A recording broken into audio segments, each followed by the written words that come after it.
Pichhore SDM office के सामने किसानों का आंदोलन अभी भी जारी है। कल दिन भर चला आंदोलन, लेकिन आज उसका समाधान नहीं निकला। रात में सभी किसान एसडीएम ऑफिस के सामने बैठे रहे। इसी बीच एसडीएम महोदय ने 5 सदस्यीय प्रतिनिधिमंडल को बुलाया, लेकिन प्रतिनिधिमंडल को संतोषपूर्वक जवाब नहीं मिला। प्रतिनिधिमंडल द्वारा एसडीएम को बताया गया कि जो भी कर्मचारी नियम विरुद्ध काम कर रहे हैं और उन पर लापरवाही क्यों की जा रही है, किसानों को बार बार परेशान क्यों किया जाता है, यदि उनके नाम से सुधार होना है तो उन्हें दुरुस्तीकरण में फंसा दिया जाता है। जिला पंचायत सदस्य मनीराम लोधी ने बताया कि जब तक हमारा समाधान नहीं हो जाता तब तक हम लोग यहीं पर अनिश्चितकालीन धरने पर बैठे रहेंगे। पिछोर से रामपाल लोधी की रिपोर्ट। तो सर, किसानों की विभिन्न समस्याओं को लेकर इसमें आप क्या कुछ कहेंगे सर?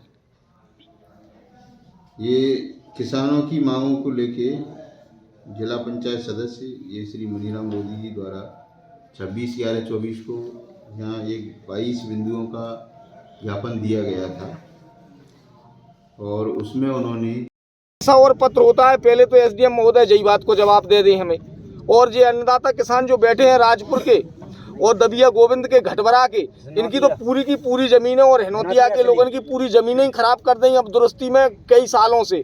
तो एक इनकी गलती है। पटवारी के दोबारा नाम में गड़बड़ी की जाती है। पटवारी पर कोई प्रतिबंध नहीं है, बल्कि उल्टा टॉर्चर किया जाता है अन्नदाता किसान को। जब पटवारी गलती कर रहा है तो पटवारी पर कार्रवाई क्यों नहीं? ये अच्छा, तो आपकी क्या समस्या थी?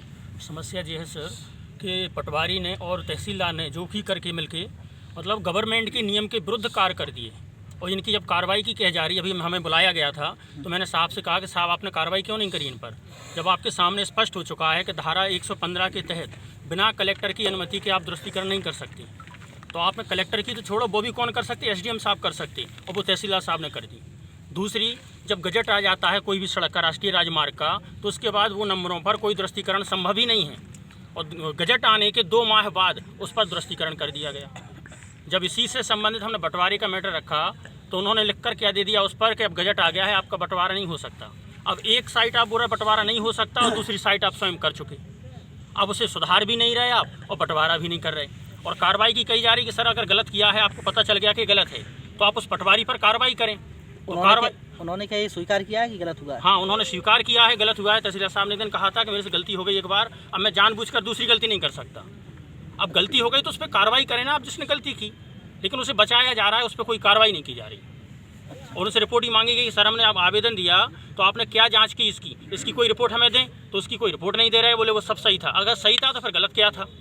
मतलब वो अपने बयानों में ही साफ नहीं बोल पा रहे कि गलत किया है उन्होंने या सही किया है।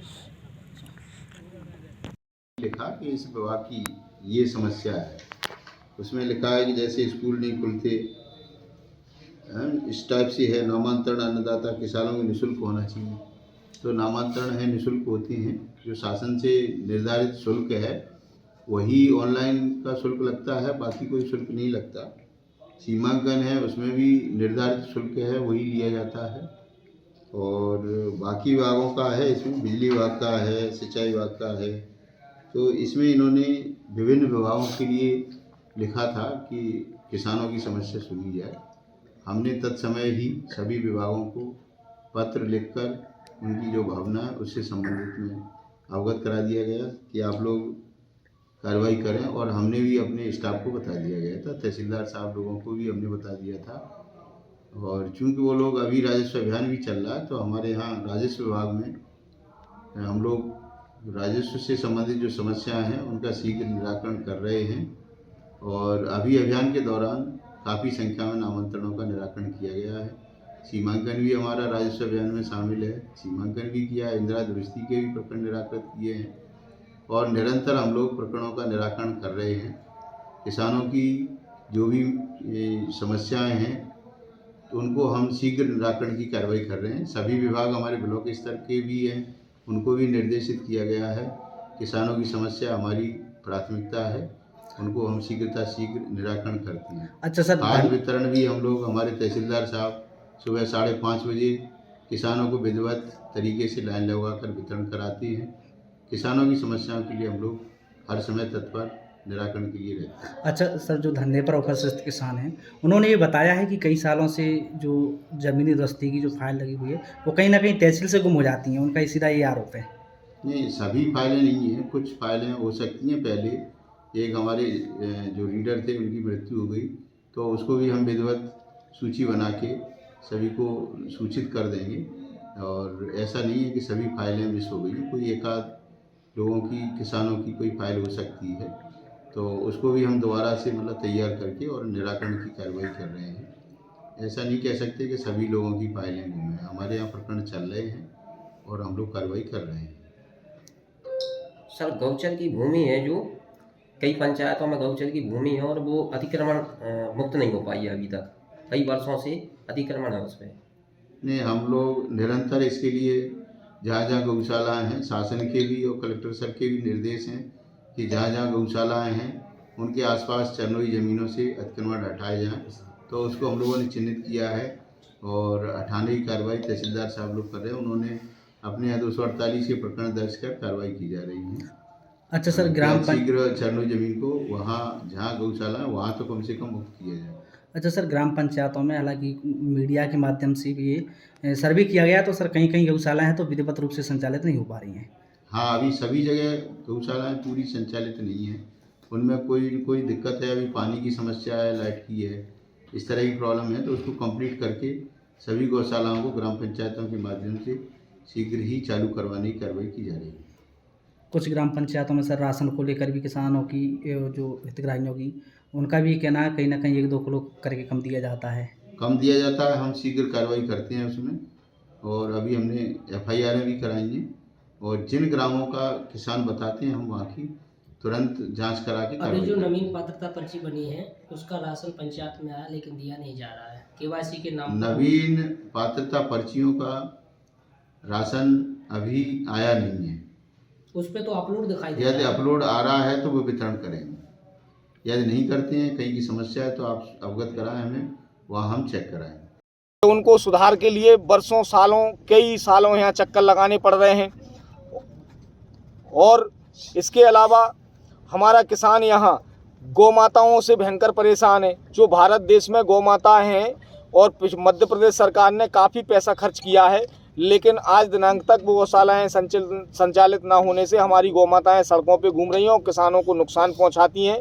मैं आपके माध्यम से सरकार से निवेदन करता हूं कि राजस्व विभाग के कर्मचारियों द्वारा बहुत विभिन्न प्रकार से हमारे किसानों को प्रताड़ित किया जा रहा है, कहीं नाम सुधार के लिए, कहीं ज़मीन दुरुस्ती के लिए और कहीं नामांतरण, सीमांकन और बंटवारे के लिए भयंकर परेशानी पैदा हो रही है। अच्छा, धरना प्रदर्शन से पहले आपने किस और संबंधित अधिकारी को एक आध बार अवगत कराया क्या? बिल्कुल कराया श्रीमान, मैंने। किस माध्यम से अवगत कराया? मैंने यहाँ अपने बहुत सारे समर्थकों के साथ आकर 26 नवंबर में ज्ञापन के माध्यम से 22 सूत्रीय मांग रखी थी, जो आज भी वही की वही मांगे हैं हमारी, और उनमें से प्रमुख 9 मांगे हैं जो हमारे बैनर पर लगी हुई हैं। और चूँकि इसके बाद 16 दिसंबर में फिर मैंने सूचनार्थ एक पत्र भेजा कि आपने क्या कार्रवाई की हमें बताइए, और अन्यथा हम 23 दिसंबर में किसान दिवस मनाकर आपके यहाँ धरना देंगे।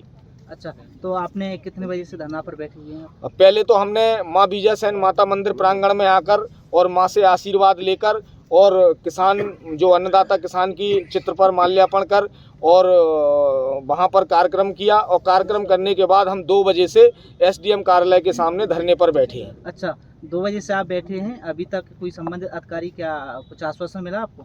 संबंधित अधिकारी हमारे तहसीलदार शिवशंकर गुर्जर जी भी और निशिकांत जैन जी भी यहाँ आए थे, और चूंकि उनका कहना ये था कि राजस्व की समस्याएं तो हम बिल्कुल जीरो कर दें, समस्याएं हैं ही नहीं हैं, और समस्याएं हैं तो हमारे पास दर्ज नहीं है और फाइलें ही दर्ज कराई गायब हो जा रही, तो दर्ज कहाँ कराएं हम। और इसके बाद हमारे 5 लोग प्रतिनिधिमंडल के तौर पर अधिकारी से मिलने भी गए थे उनके कहने अनुसार, लेकिन उनको कोई संतुष्टिजनक कोई जवाब नहीं अंदर से आया है। अच्छा, तो आप क्या चाहते हैं? हम ये चाहते हैं कि जब तक हमारे लोगों का निराकरण ना हो। दूसरा, पहले तो मैं यही पूछना चाहता हूँ SDM महोदय से कि जो मैंने पत्र दिया है इसमें स्पष्ट और कालिख वो